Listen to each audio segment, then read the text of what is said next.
Existe compatibilidade entre o relato científico acerca da origem do universo e da origem da vida e o relato acerca da criação encontrado em Gênesis? Um cristão que crê na inspiração das Escrituras precisa necessariamente abrir mão da visão científica? Em que medida o relato científico e a perspectiva bíblica podem ser considerados compatíveis e até mesmo podem dialogar um com o outro? Se você se preocupa com a relação entre fé cristã e ciência, muito possivelmente você já tenha feito alguma dessas perguntas ou alguma pergunta parecida com esta.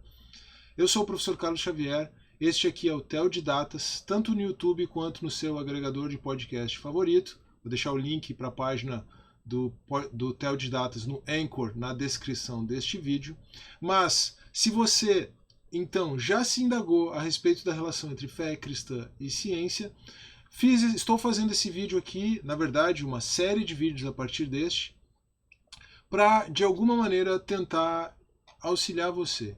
Neste vídeo, o que eu estou fazendo é a indicação literária. Estou indicando uma obra que pode ajudar você na sua jornada intelectual, na sua jornada apologética, em busca da compatibilização entre fé cristã e ciência.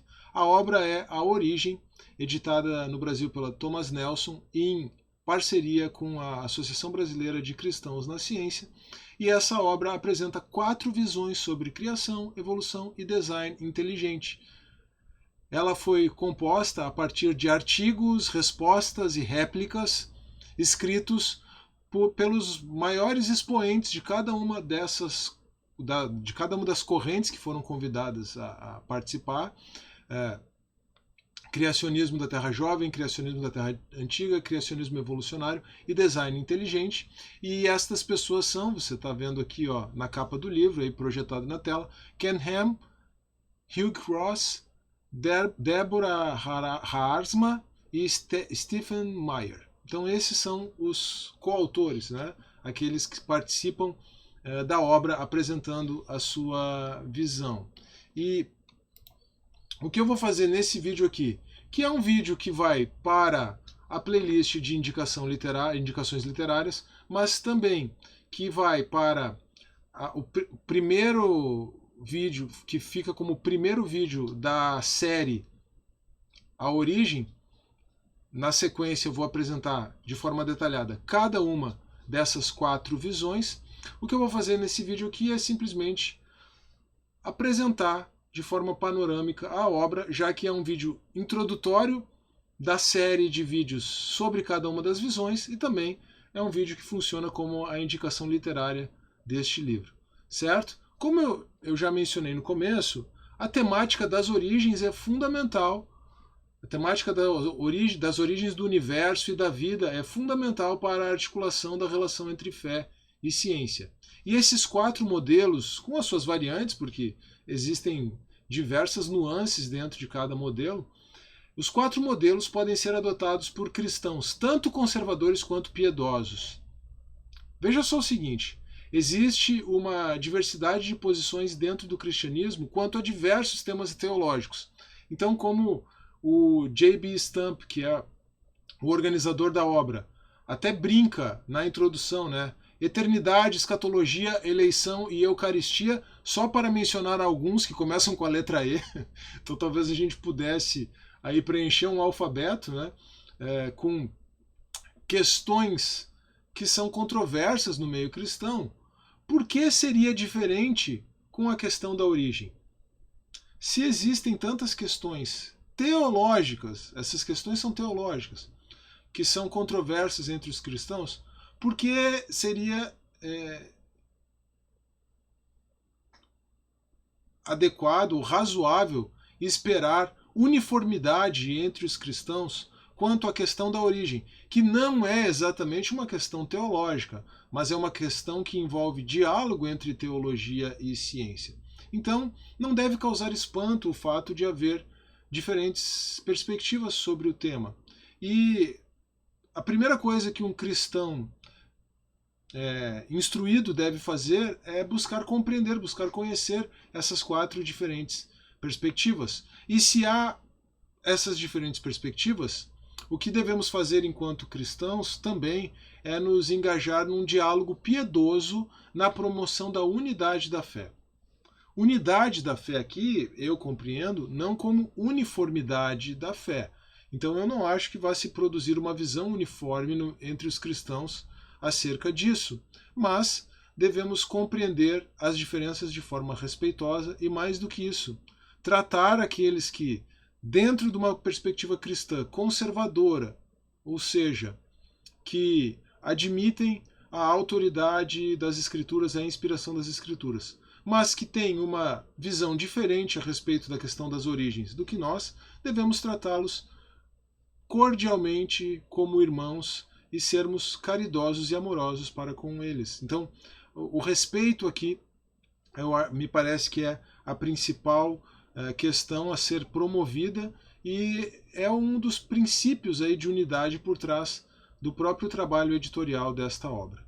Tá? E nesse sentido de busca da unidade, é importante notar que existem diversos pontos de contato entre as diferentes perspectivas, mas também existe muita divergência entre esses 4 modelos. Então essas são algumas observações importantes para fazer assim sempre que nós vamos nos aproximar dessa questão da origem, da relação entre fé cristã e ciência na perspectiva das origens do universo e da vida.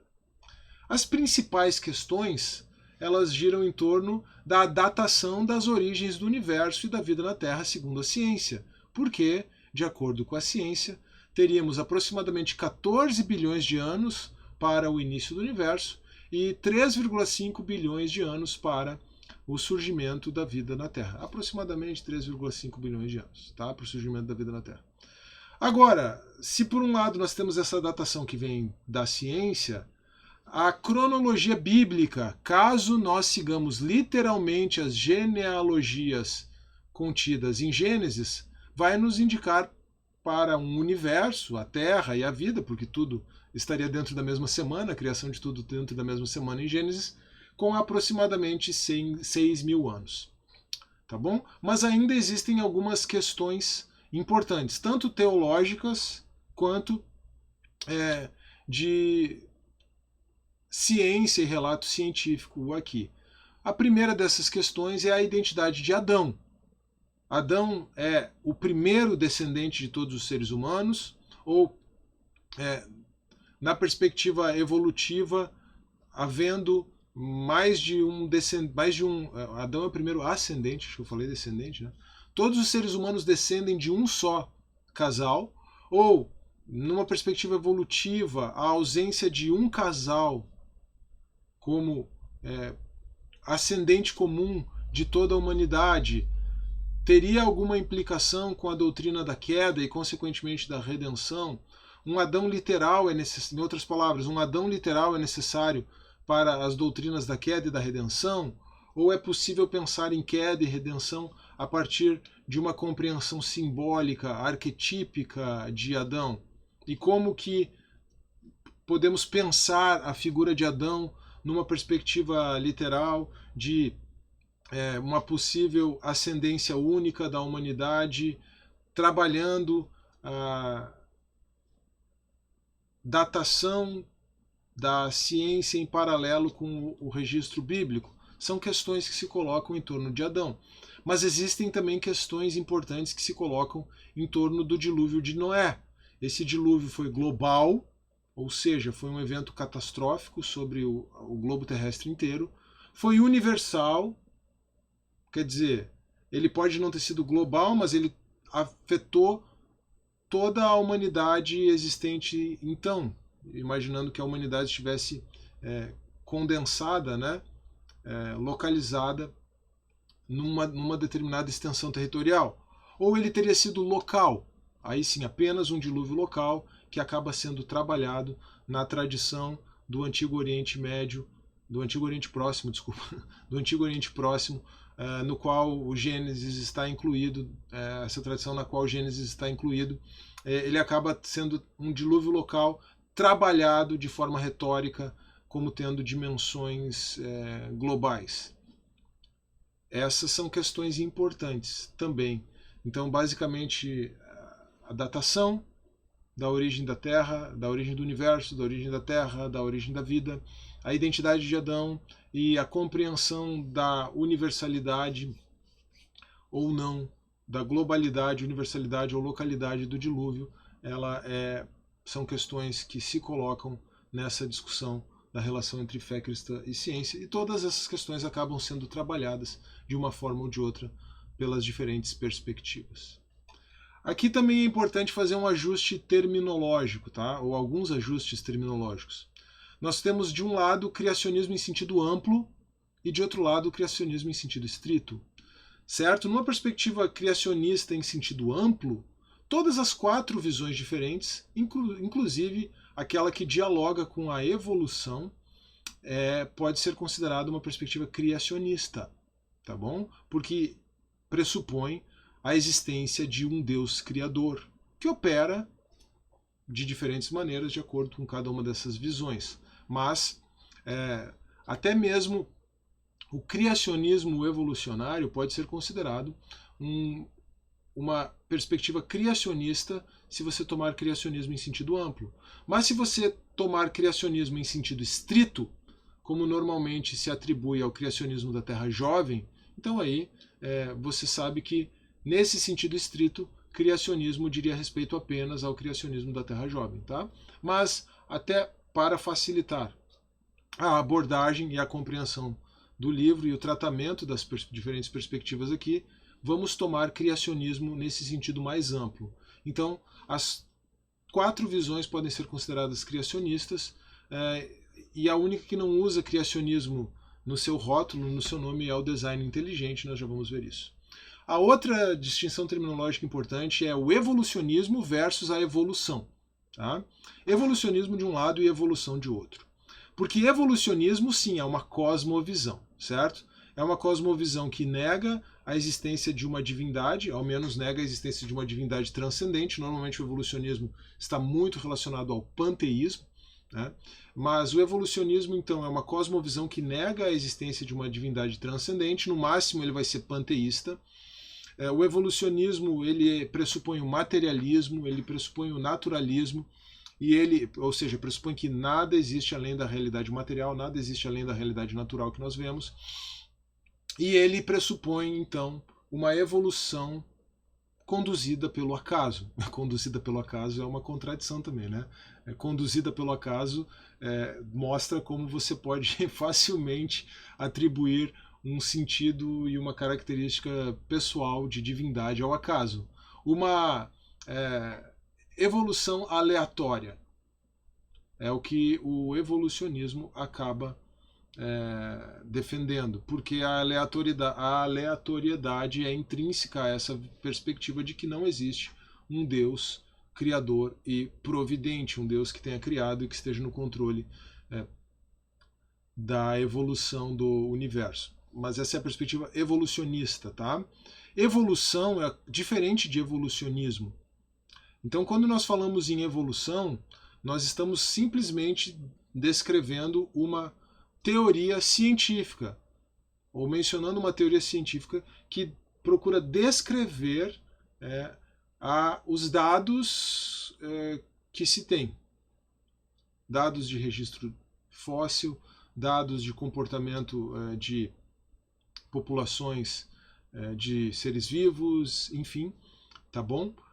Evolução é apenas isso, mas é uma teoria, teoria da evolução, tá bom? Evolução não é incompatível com teísmo e também não é incompatível com cristianismo. Evolução.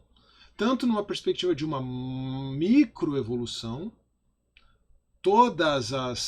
isso aqui é importante, todas as visões admitem microevolução, ou o que seria também, poderia ser chamado de especiação. Todas as visões admitem microevolução, mas numa perspectiva mais ampla de que o Deus Criador conduz esse processo de evolução e trabalha por meio desse processo de evolução na sua providência, você pode perceber que não existe incompatibilidade entre evolução e teísmo. Tá bom? O que existe é a incompatibilidade entre.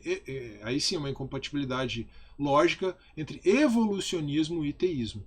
Então nós poderíamos falar de evolução teísta, criação evolutiva ou criacionismo evolucionário. No final, eu acho que, por questões terminológicas, a melhor terminologia é criacionismo evolucionário, tá? Evolucionismo teísta é que seria complicado, é uma contradição em termos, não tem como falarmos disso, tá bom? Bom, um recurso útil para você se aproximar deste livro aqui é a metáfora dos dois livros, tá? Um recurso intelectual útil. Existe um vídeo sobre a metáfora dos dois livros no Teodidatas, existe um vídeo sobre o Salmo 19 no Teodidatas, eu vou deixar eles na descrição, tanto do vídeo quanto do podcast, tá? Mas o que nos diz a metáfora dos dois livros? Ela nos diz que nós temos de um lado o livro da natureza, que é aquele livro da revelação geral de Deus, e de outro lado nós temos as Escrituras, que é o livro da revelação especial de Deus. O mesmo Deus se revela, se manifesta em dois livros diferentes, a natureza e as Escrituras. Nós lemos acerca de Deus no livro da natureza e nós lemos acerca de Deus, de forma especial, no livro das Escrituras. A decodificação do livro da natureza é feita pela ciência. A decodificação do livro das Escrituras é feita pela teologia. E aí, os diferentes modelos que nós já vamos ver podem ser compreendidos como formas de articular a relação entre esses dois livros da revelação divina. E com isso, nós passamos a uma visão panorâmica dos modelos. Eu vou também dar a abreviatura aqui, porque às vezes facilita a gente fazer referência à sigla, né? Então nós temos o primeiro modelo, o criacionismo da Terra Jovem, CTJ. Na perspectiva da metáfora dos dois livros, o meu resumo aqui, e depois eu vou trabalhar isso de forma detalhada nos vídeos em sequência, o meu resumo aqui é que o criacionismo da Terra Jovem sujeita a ciência à Bíblia. Tá bom? O segundo modelo é o criacionismo da Terra Antiga, ou CTA. O criacionismo da Terra Antiga propõe um diálogo construtivo entre Bíblia e ciência. Ele também pode ser chamado de criacionismo progressivo. Em terceiro lugar, nós temos o criacionismo evolucionário, ou CE. O criacionismo evolucionário considera a ciência e teologia como domínios próprios, cada um tendo a sua linguagem, cada um comunicando algo de forma relevante, mas sem fazer com que um se imiscua no outro. Tá? Então são domínios mais estanques na perspectiva do criacionismo evolucionário. E o design inteligente, ele busca identificar a existência de um designer a partir das evidências científicas. Então ele como que trabalha o livro da natureza buscando as evidências de um designer. Então é uma forma específica de trabalhar o livro da natureza e, nesse sentido, a perspectiva bíblica ela acaba não sendo tão trabalhada na perspectiva do design inteligente. Ele é mais uma forma de trabalhar os dados da própria ciência. Tá bom? Os dados da própria natureza, né? E ele também não se preocupa com questão de datação, tá? Como você pode notar aqui, eu acho que isso aqui não está aqui. Só para fazer uma menção aqui, o criacionismo da Terra Jovem, então, postula ou pressupõe, melhor dizendo, um universo de 6.000 anos em razão das cronologias de Gênesis. O criacionismo da Terra Antiga e o criacionismo evolucionário, eles admitem as datações vindas da ciência para a origem do universo e a origem da vida, o modelo 2 e o modelo 3. Como eu mencionei, mais ou menos, aproximadamente 14 bilhões de anos, aproximadamente 3,5 bilhões de anos, para a origem, respectivamente, do universo e da vida na Terra. Tá? Então, a diferença é como esses diferentes modelos vão trabalhar. O modelo 2, o CTA, o criacionismo da Terra Antiga, propõe um diálogo construtivo entre Bíblia e ciência. Tá? Ele propõe uma interação entre os modelos. E o criacionismo evolucionário, entre os modelos não, né? Entre a teologia e a ciência, um diálogo construtivo entre os dados retirados a partir da Escritura, a interpretação das Escrituras e a construção do discurso científico, ao passo que o criacionismo evolucionário admite as mesmas datas, mas trabalha de forma estanque. entre esses dois reinos, da ciência e da teologia. E o design inteligente se concentra nos dados retirados da natureza para modelá-los cientificamente em vista da existência, como evidências da existência de um criador, de um designer por trás da causalidade e do sentido e do propósito percebidos na natureza. Tá? Onde você pode procurar mais informações? E aqui eu vou deixar os links na descrição do vídeo e na descrição do podcast também. Sobre criacionismo da Terra Jovem, você pode procurar mais informações no site Answers in Genesis. Sobre o criacionismo da Terra Antiga, você pode procurar mais informações no site Reasons to Believe. Sobre o criacionismo evolucionário, você pode procurar mais informações no site Biologos. Veja o jogo de palavras aqui, né? Bio, de vida, logos, de logos, palavra de Deus. No português isso dá uma palavra, né? Biólogos, mas é biologos, duas palavras separadas, juntas, vindas do grego, né?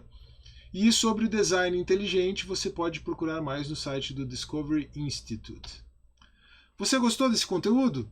Então, por favor, curta, compartilhe, inscreva-se no canal, siga o podcast, deixe um comentário e acompanhe esta série. Nós ainda vamos ter mais 4 vídeos ou podcasts, onde você preferir acompanhar, específicos sobre cada um dos modelos. Eu aguardo você, então, nos próximos conteúdos, aqui espero você nos próximos conteúdos aqui do Teodidatas. A produção de conteúdo nessas últimas semanas aí eu consegui dar uma retomada boa.